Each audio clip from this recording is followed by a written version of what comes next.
नमस्कार साथियों, स्वागत है आपका मेरे YouTube चैनल पर। वीडियो को शुरू करने से पहले सभी साथियों से निवेदन है, जो साथी चैनल पर नए हैं वो चैनल को सब्सक्राइब कर लें और इसके अलावा जो लगातार वीडियो को देख रहे हैं और अभी तक सब्सक्राइब नहीं किया है तो वो भी सब्सक्राइब कर लें। तो जैसा कि आप सभी को पता है कि वर्ग 3 चयन परीक्षा के सोशल साइंस की क्वेश्चन सीरीज को हम लोग कर रहे हैं और अभी हम लोग इकोनॉमिक्स को देख रहे हैं। पॉलिटी के भी वीडियो डले हैं तो आपको प्लेलिस्ट पर मिल जाएंगे, तो वहाँ पर आप देख सकते हैं। और इसके अलावा साइंस के भी वीडियोस डले हुए हैं तो वहाँ पर आप देख सकते हैं। तो वीडियो को शुरू करते हैं। पहला प्रश्न है हमारा, खुदरा बैंकिंग के अंतर्गत निम्न में से किसे ऋण नहीं माना जाता है? कार ऋण, आवास ऋण, व्यक्तिगत ऋण या मूलभूत सुविधा ऋण? तो इसका आंसर है ऑप्शन नंबर डी, मूलभूत सुविधा ऋण। अगला है, आरटीजीएस लेने देने के लिए निर्धारित न्यूनतम और अधिकतम सीमा रुपयों में क्या है? निर्धारित न्यूनतम सीमा 1 लाख, अधिकतम 10 लाख, न्यूनतम सीमा 25,000, अधिकतम 1 लाख, न्यूनतम 2 लाख, अधिकतम कोई नहीं, और न्यूनतम 10 लाख और अधिकतम 100 लाख है। तो इसका आंसर है ऑप्शन नंबर सी, निर्धारित न्यूनतम सीमा 2 लाख रुपए है और अधिकतम सीमा कोई लिमिट नहीं है। अगला है, निम्न में से क्या रेपो दर का सही अर्थ है? रेपो रेट का अर्थ क्या है? वह दर जिस पर आरबीआई बैंकों की सरकारी प्रतिभूतियां बेचता है, बैंकों द्वारा आरबीआई से लिया गया उधार, या बैंकों द्वारा अपने महत्वपूर्ण ग्राहकों को ऑफर की गई दर, या इनमें से कोई नहीं। तो बैंकों के द्वारा जो आरबीआई से उधार लिया जाता है वो रेपो रेट पर लिया जाता है, इसे रेपो रेट कहते हैं, ऑप्शन नंबर बी। अगला है, संकट के समय के दौरान वाणिज्यिक बैंकों की जो आरक्षितियां बतौर बफर चल निधि का काम करती हैं वह क्या कहलाती हैं? सीएआर, सीआर या सीआरआर या एसएलआर? इसका आंसर है option number D, SLR. RBI के मानदंडों के अनुसार ग्राहक की पहचान के लिए वैध दस्तावेज कौन सा है? फोटोग्राफ, चुनाव पहचान पत्र, राशन कार्ड या सभी? तो ये इसका आंसर है पांचवे वाले का, ऑप्शन नंबर बी, जो वैध पहचान पत्र है वो है चुनाव पहचान पत्र। अगला है, चेक या मांग ड्राफ्ट जैसे बैंकिंग लिखित पर चुंबकीय सामग्री से बनी एक प्रकार की स्याही से मुद्रित 9 अंकीय संख्या क्या कहलाती है? पिन कोड, एमआईसीआर, आईएफएससी या आईएसडीएन कोड? तो ये कहलाता है MICR code, option number B. Banking channel के माध्यम से सर्वाधिक तेज धन अंतरण सिस्टम क्या है? डाक अंतरण, तार अंतरण, इलेक्ट्रॉनिक निधि अंतरण या राष्ट्रीय इलेक्ट्रॉनिक निधि अंतरण? तो इसका आंसर है ऑप्शन नंबर डी, राष्ट्रीय इलेक्ट्रॉनिक निधि अंतरण। अगला है, लिखित को एक विशिष्ट अंतर्निहित आस्ति से अपना मूल्य प्राप्त करता है उसे कहते हैं डिबेंचर, बॉन्ड, सिक्योरिटी रसीद या डेरिवेटिव? तो ये कहलाता है बॉन्ड, ऑप्शन नंबर बी हो जाएगा। ओवरड्राफ्ट खाते में ग्राहक बैंक का होता है एजेंट, मालिक, लेनदार या देनदार? तो ये होता है देनदार, ऑप्शन नंबर डी। बैंक दर वह दर है जिस पर बैंक अपने उधारकर्ताओं को ऋण देता है। बैंक जमा राशियों को स्वीकार करता है। बैंक अपने ग्राहकों के बिल को डिस्काउंट करते हैं। आरबीआई वाणिज्यिक बैंक के विनिमय बिल भी डिस्काउंट करते हैं। तो जो बैंक दर कहलाती है वो होती है आरबीआई वाणिज्यिक बैंक के विनिमय बिल भी डिस्काउंट करते हैं, option number D. Credit card ग्राहकों द्वारा भुगतान का पसंदीदा तरीका क्यों है? ग्राहक को 1 वर्ष के भीतर अपने विवेक पर किस्तों में अदायगी की छूट होती है। हर महीने में एक बार में ग्राहकों को समग्र अतिदेय अदा करने की बाध्यता होती है। कभी भी खरीदने और कभी भी अदा करने की सुविधा होती है। ग्राहक कभी भी खरीद सकता है और भुगतान कर सकता है। तो इसका आंसर है ऑप्शन नंबर डी। अगला है, निम्न में से क्या वाणिज्यिक बैंक का कार्य नहीं है? परियोजना वित्त देना, ग्राहकों की ओर से भुगतान का निपटाना, और सीआरआर और एसएलआर तथा रेपो दर जैसी नीतिगत दरें तय करना, या क्रेडिट, डेबिट, एटीएम कार्ड जारी करना? तो वाणिज्यिक बैंकों का कौन सा कार्य नहीं है? तो ये सीआरआर, एसएलआर और रेपो दर जैसी नीतिगत दरें तय करना, ये कार्य है आरबीआई का। अगला है, बैंक पर चेक आहरित करने वाले ग्राहक को निम्नलिखित अधिकार होते हैं? चेक के भुगतान के बाद उसे वापस लेने का, चेक के भुगतान के बाद आरबीआई की अनुमति से चेक वापस लेने का, चेक के भुगतान से पहले उसका भुगतान रोकने का, या चेक के भुगतान के बाद उसका भुगतान रोकने का? तो इसका आंसर है ऑप्शन नंबर सी, के चेक के भुगतान से पहले उसका भुगतान रोकने का। अगला है, भारत में सिक्के को जारी करने के लिए कौन अधिकृत है? RBI, state bank of India या वित्त मंत्रालय या कोई नहीं? तो ये वित्त मंत्रालय के द्वारा जारी किए जाते हैं। संपूर्ण देश में मुद्रास्फीति के नियंत्रण के लिए आरबीआई क्या उपाय करता है? सीआरआर में वृद्धि, एसएलआर में वृद्धि, मुद्रा आपूर्ति में संकुचन, या रेपो या रिवर्स रेपो को बढ़ा देना? तो इसका आंसर है ऑप्शन नंबर डी, रेपो या रिवर्स रेपो को बढ़ा देना। अगला है, विलास वस्तु के क्रय के लिए बैंकों द्वारा किस प्रकार का ऋण दिया जाता है? उपभोग ऋण, बंधक ऋण, टिकाऊ उपभोक्ता वस्तु ऋण या आवास ऋण? तो ये दिया जाता है टिकाऊ उपभोक्ता वस्तु ऋण। अगला है, कृषि और संबंधित गतिविधियों के लिए दिए गए ऋण बैंक किस वर्ग में वर्गीकृत करते हैं? व्यक्तिगत ऋण में, प्राथमिकता प्राप्त क्षेत्र ऋण में, व्यापारिक ऋण में या कॉर्पोरेट ऋण में, तो ये कहलाते हैं प्राथमिकता प्राप्त क्षेत्र ऋण में। अगला है, कौन सा संगठन उधारकर्ताओं की ऋण पृष्ठभूमि रखता है? सिबिल, सेबी, आरबीआई या केमिल्स, तो ये रखता है सिबिल, ऑप्शन नंबर ए हो जाएगा। यथा वित्तीय विश्व में प्रयुक्त पद एफडीआई में अक्षर एफ क्या है? तो ये फॉरेन डायरेक्ट इन्वेस्टमेंट होता है इसका फुल फॉर्म, तो एफ का अर्थ होता है फॉरेन, ऑप्शन नंबर सी हो जाएगा।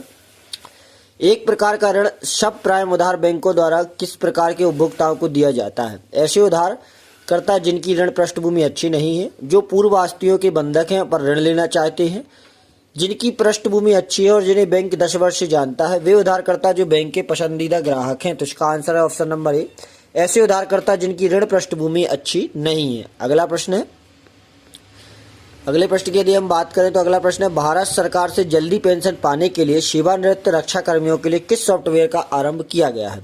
सीजीडीए, डीपीओएस, एसीजीडीए या संगम?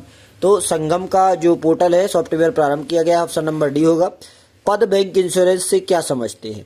बैंक की जमा राशियों के बीमे के लिए एक बीमा योजना, बैंक के कर्मचारियों के लिए बीमा योजना, बैंक द्वारा दी जा रही कंपोजिट वित्तीय सेवा जिसमें बीमा उत्पाद शामिल हो, या बैंक के एक जमा योजना के केवल बीमा कंपनियों के कर्मचारियों के लिए? तो इसका आंसर है ऑप्शन नंबर सी, बैंक द्वारा दी जा रही कंपोजिट वित्तीय सेवा जिसमें बीमा उत्पाद शामिल होते हैं। भारतीय रुपयों का मूल्य ह्रास हो रहा है, इसका क्या अर्थ है? रुपये का मूल्य कम हुआ, रुपये का मूल्य बढ़ा, रुपये मूल्य स्थिर है या विदेशी मुद्रा आरक्षित बढ़ रही है? तो इसका आंसर है ऑप्शन नंबर ए कि रुपये मतलब मूल्य ह्रास, मतलब मूल्य में कमी हो रही, तो रुपये का मूल्य कम हो रहा है, ऑप्शन नंबर ए होगा। निम्न में से कौन सी संस्था भारत की एक परिसंपत्ति पुनर्निर्माण कंपनी नहीं है? सिबिल, डीआईसीजीसी या बीसीएसबीआई या आईआरडीए? तो जो आईआरडीए है, ऑप्शन नंबर डी होगा। पद बंधक से आप क्या समझते हो? तो इसको हम देख चुके हैं, इसका आंसर होगा ऑप्शन नंबर सी, उधारकर्ता, सॉरी ये अलग है, उधारकर्ता जो पद मतलब होता है कि शब्द, बंधक से आप क्या समझते हैं? तो इसका आंसर होता है कि उधारकर्ता द्वारा आवास ऋण के कवर के रूप में उपलब्ध अचल संपत्ति की प्रतिभूति बनाना, जो हम बंधक करवाते हैं। अगला है, दर जिस पर देशी मुद्रा विदेशी मुद्रा में परिवर्तित की जाती है और उसके विपरीत उसे कहते हैं विनिमय दर, मिबोर, अंतर बैंक मांग मुद्रा दर या आधार दर? तो इसके लिए कहते हैं हम ऑप्शन नंबर ए, विनिमय दर। अगला है, अपनी विदेशी यात्रा के लिए यूएस डॉलर खरीदने के लिए आपको डैश का संपर्क करना चाहिए? वित्त मंत्रालय के सचिव, यूएस राजदूत, ऐसी गतिविधियों के लिए अधिकृत किसी भी बैंक शाखा या केवल भारतीय रिजर्व बैंक? तो इसका आंसर है ऑप्शन नंबर सी कि ऐसी गतिविधियों के लिए किसी भी अधिकृत शाखा में जाकर आप संपर्क कर सकते हैं। बैंकिंग लोकपाल, बसों के लिए बैंक ऋण प्रभारी है, ऋण के लिए ब्याज दर निर्धारित करता है, ग्राहकों की शिकायतों का प्रावधान करता है या बैंकों की नई शाखाओं के लिए लाइसेंस जारी करता है? तो ये जो शिकायतें हैं उनके लिए प्रावधान जारी करता है, प्रावधान करता है। अगला है, आर्थिक नीति की शक्ति के रूप में मौद्रिक नीति देश द्वारा एडमिनिस्ट्रेट की जाती है? भारत सरकार, रिजर्व बैंक, स्टेट बैंक या संबद्ध राज्य सरकार? तो ये रिजर्व बैंक के द्वारा की जाती है, ऑप्शन नंबर बी। धन शोधन का अर्थ है मुख्यतः आयकर टालने के लिए आय स्रोत छिपाना, आपराधिक स्रोत से प्राप्त धन, अप्रकट स्रोत से प्राप्त और विदेशी बैंकों में जमा किया धन, या वैध स्रोतों से प्राप्त हुए प्रतीत कराने के लिए अवैध रूप से प्राप्त धन से परावर्तन की प्रक्रिया? तो इसका आंसर है ऑप्शन नंबर डी। अगला है, बचत बैंक खाते किसके द्वारा खोले जाते हैं? व्यापारिक प्रतिष्ठान, विनिर्माण प्रतिष्ठान या व्यक्तियों द्वारा बचत के लिए? व्यापारिक और विनिर्माता द्वारा कारोबारों के लिए, व्यक्तियों द्वारा बचत के लिए या बचत के लिए लिमिटेड कंपनियों और भागीदारों के द्वारा? तो इसका आंसर है ऑप्शन नंबर सी, बचत खाते सेविंग अकाउंट्स जो खोले जाते हैं सभी व्यक्तियों के द्वारा बचत के लिए खोले जाते हैं। गतावधि चेक क्या होता है? बिना अहर्ता हस्ताक्षर जारी चेक, केवल अहर्ता हस्ताक्षर वाली चेक, चेक जिसके जारी होने की तिथि से 6 महीने पूरे हो गए हैं, या 6 महीने के उत्तर दिनांकित चेक? तो इसका आंसर है ऑप्शन नंबर सी। अगला है, कौन भारत में शेयर बाजार के कार्य को नियंत्रित करता है? फेमा, सेबी, एमआरटीपी अधिनियम या इनमें से कोई नहीं? तो इसका आंसर है ऑप्शन नंबर बी, सेबी। अगला है, किस कार्ड से बैंक को उच्च ऋण जोखिम है? Debit card, credit card, ATM card या उपरोक्त सभी? किससे उच्च जोखिम है? तो इसका आंसर है option number B, credit card से। अगला है, कौन सा क्रेडिट कार्ड एसोसिएशन है? India cards, master cards, SBI cards या सिंडिकेट कार्ड्स? तो इसका आंसर है option number D, Syndi bank cards. अगला है, भारत में खुदरा ऋण का सर्वाधिक प्रतिशत किसका है? ऑटो ऋण, व्यक्तिक ऋण, व्यक्तिक ओवरड्राफ्ट या आवास ऋण? तो इसका आंसर है ऑप्शन नंबर डी, आवास ऋण का। निम्न में से कौन सी एक इलेक्ट्रॉनिक बैंकिंग डिलीवरी चैनल नहीं है? Mobile van, mobile phone banking, internet banking या टेली बैंकिंग? तो इसका आंसर है option number A, mobile van. अगला है निम्नलिखित में से क्या वाणिज्यिक बैंकों के लिए निधियों का स्रोत नहीं है? पूंजी, आरबीआई से उधार, मांग मुद्रा उधार या आरबीआई के पास नकदी आरक्षितियां। तो इसका आंसर है ऑप्शन नंबर डी, ये उसके लिए स्रोत नहीं है बैंकों के लिए निधियों का।